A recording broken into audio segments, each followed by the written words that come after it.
పర్యావరణ పరిరక్షణ, పర్యావరణ ప్రాముఖ్యత గురించి ప్రజలకు అవగాహన కల్పించడానికి మరియు భూమిని రక్షించడానికి చర్యలు తీసుకునేలా భవిష్యత్తు తరాలకు ఆరోగ్యకరమైన మరియు స్థిరమైన గ్రహాన్ని నిర్ధారించడానికి ఐక్యరాజ్య సమితి 1972లో యుఎన్ జనరల్ అసెంబ్లీ మానవ పర్యావరణంపై స్టాక్హోమ్ కాన్ఫరెన్స్ ను స్థాపించింది. అప్పటి నుండి ఈ ఏటా జూన్ 5న పర్యావరణ దినోత్సవం జరుపుకుంటారు.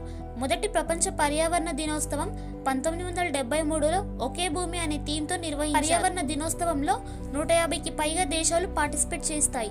మెయిన్ గా ఎయిర్ పొల్యూషన్, ప్లాస్టిక్ పొల్యూషన్, అక్రమ వన్యప్రాణుల వ్యాపారం, ఆహార భద్రత, సముద్ర మట్టం పెరుగుదల వంటి పర్యావరణ సమస్యలపై అవగాహన పెంచుతుంది. 2024లో భూమి పునరుద్ధరణ, ఎడారీకరణ మరియు కరువు తట్టుకోవడం, మా భూమి మన భవిష్యత్తు అనే థీమ్ జనరేషన్ రీస్టోరేషన్ అనే నినాదంతో నిర్వహించబడుతుంది. ఇలాంటి ఎన్నో అప్డేట్స్ అండ్ ఇన్ఫర్మేషన్ తెలుసుకోవాలనుకుంటే ఛానల్ ని ఇప్పుడే సబ్స్క్రైబ్ చేసుకోండి. అలాగే సబ్స్క్రైబ్ బెల్ బటన్